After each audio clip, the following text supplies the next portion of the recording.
al despertar. Panadería y Pastelería La Unión comparte la mesa de las familias quiteñas y ecuatorianas con amor, solidaridad, calidad y precios accesibles.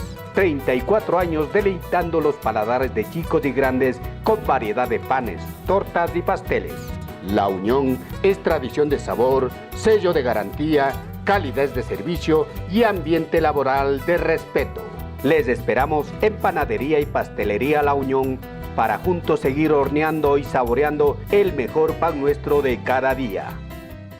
Hola Galo, hola Cristina, buenos días, bienvenidos a la entrevista del día aquí en Al Despertar de GAFA TV Ecuador.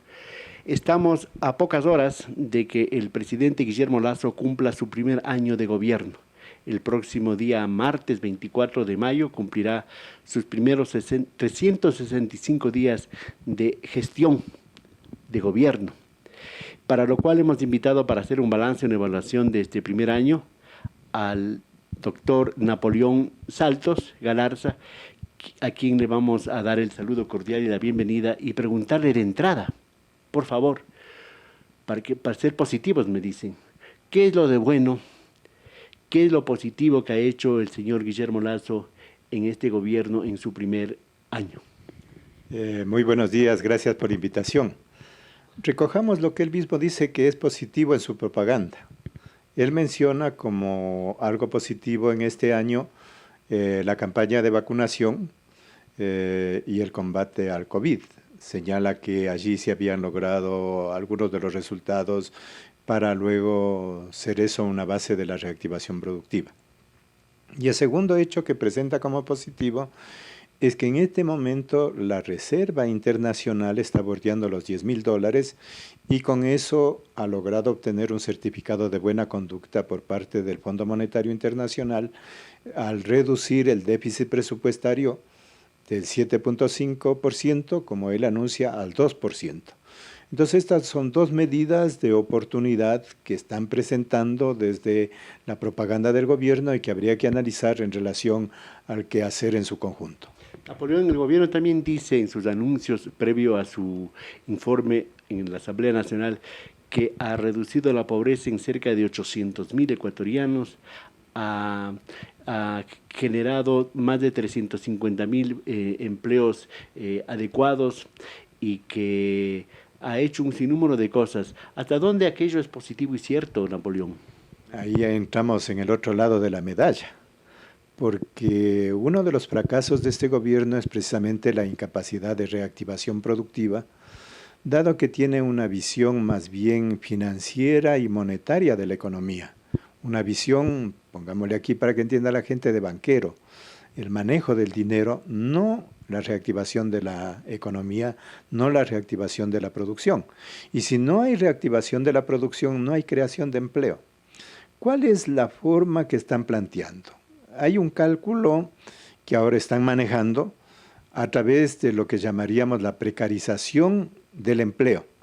Es decir, no aumentan las fuentes de empleo, pero si es que despiden a un trabajador, ha habido, y ahí acudo a cifras. En el 2020, ¿cuántos afiliados tenía el IES? El IES tenía 2.150.000 afiliados. ¿Cuántos afiliados tenemos en este momento? Según las cifras del propio IES, tenemos alrededor de 220.000, 230.000 menos. ¿Qué quiere decir esto? Que en lugar de crecer el empleo ha habido un decrecimiento. Esas sí son cifras por lo menos referenciales. Si no hay reactivación productiva, no hay fuentes de trabajo, aumenta la pobreza y aumenta no solo por la acción de este gobierno, ahí sí hay factores estructurales, hay factores incluso externos que van a influenciar. De modo que yo diría que empezamos por lo negativo porque se quiere tapar la realidad con una propaganda hábil o con una propaganda de medias verdades.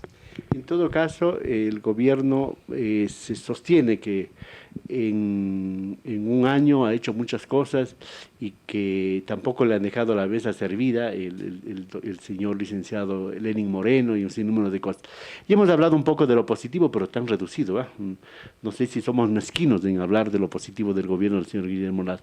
Lo negativo, lo feo, ¿cuál ha sido, Napoleón? Podríamos hacer un decálogo de los males, pero vamos a los principales.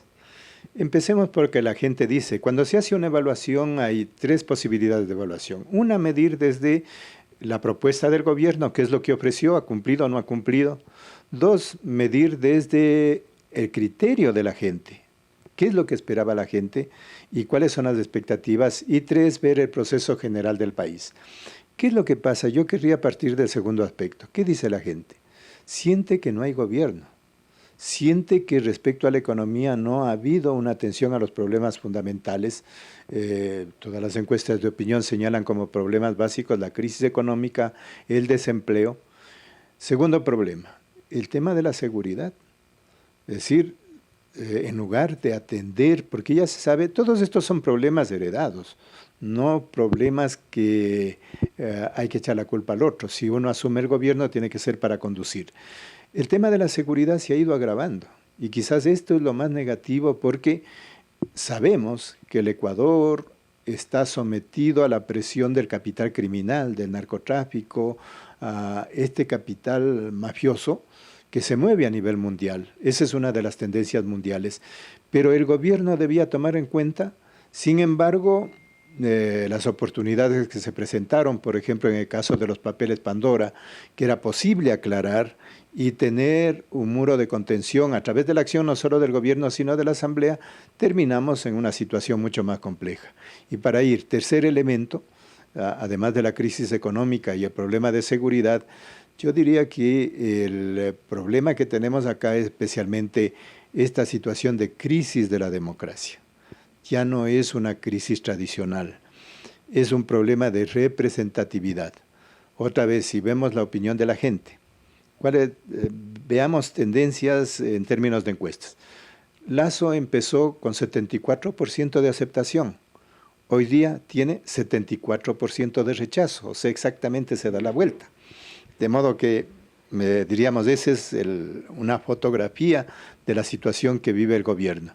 Y esa falta de relación, falta de representatividad no se da solo con el Ejecutivo, sino también aquí tendríamos que ver qué pasó con el Legislativo, qué pasa con la justicia, de modo que estamos viviendo una situación muy difícil para el país. Napoleón, en todo caso, nosotros del día 24, el próximo martes, vamos a escuchar el relato que a lo mejor todos los presidentes de la República lo dicen, parece que viven en otro mundo, en otro planeta, no son autocríticos, no reconocen sus errores, sus incumplimientos. El señor Lasso nos va a decir a los ecuatorianos que el Ecuador está en auge, que el Ecuador está en reactivación, que el Ecuador está en el encuentro. Entonces, ¿qué pasa con el presidente Lasso? ¿Nos sigue mintiendo o esa es una tónica de los gobiernos en Ecuador? Vamos a una historia cíclica porque es evidente que los gobernantes finalmente no pueden ocultar la situación de crisis, los problemas que hay. ¿Qué hacen entonces? Por lo menos de un lado, lanzar la culpa a los gobiernos anteriores. Aquí hay una especie de fantasma que van creando en el correísmo, anticorreísmo. Asoma de vez en cuando Lenín Moreno, y si es que no es suficiente eso, ya argumentará las condiciones internacionales que no pueden solucionar, como dicen sus ideólogos, los factores exógenos, que son los que están influyendo en las situaciones difíciles que vive el país. Pero frente a ello, ¿cuál es el balance y sobre todo esta visión de reorientación cuando dice que hay el encuentro? Esa ha sido una de las propuestas iniciales. Encuentro, yo diría, y me preocupa, porque el presidente Lasso se ha peleado con todos. El presidente Lasso ha atacado a todos creyendo que a través de eso puede afirmar su política. Ahora, atrás de eso tenemos que hacernos una pregunta: ¿cómo pasamos de la escena a quienes gobiernan? Esta es la pregunta central. Y esto no nos va a decir el presidente. ¿Quiénes están atrás del trono? ¿Quiénes son realmente los que ejercen el poder? Y yo diría que ese es el cambio que se evidencia en este año. Después del periodo que tuvimos de Correa, que era un gobierno concentrado, Correa tenía el control del Ejecutivo, Legislativo, Judicial, etc. Vamos a un sistema de multirrepresentación que no logra un acuerdo, va la crisis de representación, pero ¿quién gobierna? Atrás Yo diría que lo que existe es un acuerdo no explícito de la primera alianza que se estableció entre Correa, Lasso y Nebot. Son ese tipo de intereses los que, atrás de bastidores, son los que gobiernan, es decir, los grupos económicos de la costa. Y en este periodo hay un desfase y hay confrontaciones con los grupos económicos de la sierra encabezados por el Banco del Pichincha, encabezados por Egas.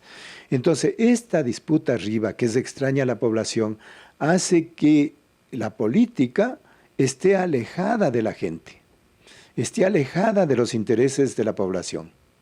Napoleón, mientras se dicen vela verde al aire, Nebot, Correa, Lasso, el señor Egas y otros personajes, ¿qué está pasando en el país? ¿Qué perspectiva hay a partir del 25 de mayo, tomando en cuenta que tenemos un año electoral de gobiernos seccionales, Napoleón? El programa económico que está atrás de las acciones del gobierno está claro. Tiene la esperanza de que el capital externo, los poderes internacionales vengan a salvar al país. El símbolo es su último viaje a Israel. El símbolo es cómo pone en venta el Banco del Pacífico y espera que haya gente que se apodere de este banco, suponiendo que eso reactiva la economía. Pero las cifras le dicen exactamente lo contrario. El Banco del Pacífico es uno de los bienes públicos más importantes. En los primeros 3 meses, el mismo Banco Central, la misma Superintendencia de Bancos señala que el Banco del Pacífico ha arrojado 75 millones de utilidades, de modo que querer vender lo que tenemos, el Banco del Pacífico, el propio IES está en fila para la privatización del petróleo, de las minas. Esa es la esperanza, ese es el programa que tiene. Ahora, en función de qué va a venir, diríamos que ese camino va a crear conflictos. Este año va a ser un año electoral, pero va a ser también un año de movilización social. Va a ser un año en que nos preparemos a las próximas elecciones seccionales sin modificaciones profundas, porque aquí vendría el otro aspecto que es la crisis de los partidos, la falta de solución de los problemas del CNE y cómo las elecciones, en lugar de ser parte de la solución, van a seguir siendo parte del problema. Pero la movilización social va a estar presente y es también uno de los aspectos, uno de los componentes, uno de los factores que complementa lo que es una democracia. Napoleón, en pocos segundos, ¿el señor Lasso sí lee esto? ¿Interpreta este sentimiento de la sociedad ecuatoriana? ¿Sus asesores, que son tanque de pensamiento, tanque de lo que sea, le dicen algo al presidente Lasso? Si es que vemos las declaraciones del presidente Lasso y de sus ideólogos, de los tanques de pensamiento, como ellos dicen, en realidad vemos que tienen una total distancia con la realidad del país. Viven una ficción, una especie de fetichismo y tratan de alterar la realidad. Yo creo a veces que más que desconocimiento es una actitud cínica. Es imposible no conocer la situación del país. Es imposible no ver cómo crece la pobreza y los reclamos de la gente. Pero concentran sus perspectivas a los beneficios del grupo. Las condiciones, ¿a quiénes les han ido bien? Claro que sí les ha ido bien a alguna gente en este periodo. Le ha ido bien a la banca, le ha ido bien a la minería, le ha ido bien a la producción petrolera. Entonces, esos sectores que han sido beneficiados, cuando hablen del país van a decir el país está muy bien. Pero la mayoría de la gente va a decir, aquí hay un fracaso, e incluso ya empieza a hablarse, me parece que es un poco exagerado, pero de un Estado fallido. Creo que todavía tenemos un Estado en crisis y todavía hay oportunidades de salidas. Esta es la dura realidad que vive el Ecuador y esta es la reflexión de nuestro invitado, el doctor Napoleón Saltos Galarza, aquí en la entrevista del día en Al Despertar de GAFA TV Ecuador. Gracias, Napoleón, gracias, Galo y Cristina. Adelante, hasta la próxima. Todos los días son inspiraciones de la madre para su hogar. Por eso en Mundo de Maravillas nos anticipamos en celebrar el mes de las madres. Tú la conoces y sabes de sus gustos, inquietudes y anhelos. Y Mundo de Maravillas te ofrece la complicidad para hacer realidad el regalo, el adorno y la decoración más sentida por tu madre. Ven a nuestros 4 locales ubicados en Quito y Los Valles y escoge con anticipación los mejores detalles para expresar tus nobles afectos al ser que te dio la vida. Aquí encontrarás novedad, variedad, calidad, los mejores precios y amistad. Gracias por ser parte de nuestra felicidad. Al despertar.